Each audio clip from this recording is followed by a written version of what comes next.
আসসালামু আলাইকুম বন্ধুরা, আপনারা দেখছেন আমরা কিভাবে করাতের সাঙ্গাল দিচ্ছি।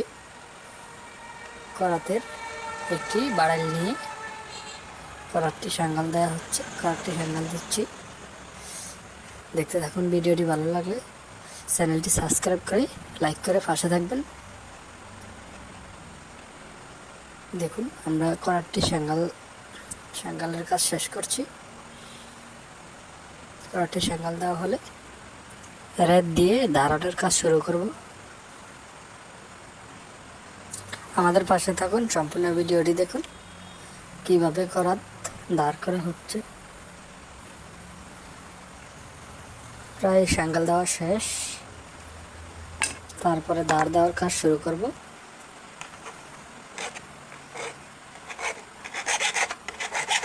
এখানে একটা সিস্টেম জানতে হবে আপনার।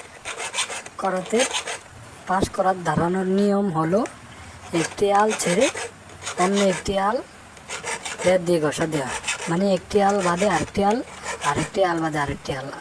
তারপর করাতটি আবার উল্টিয়ে যেটা এই পাশে দাঁড়ানো বাকি রয়ে গেছে সেইটা আবার দাঁড় দিতে হবে ওই পাশ থেকে। সেটাও আবার এক আল ছেড়ে অন্য আল, একটি আলুর দুই পাশেই ঘষা দিতে হবে, তাহলে পরিপূর্ণ দাঁড় হবে করাতটি।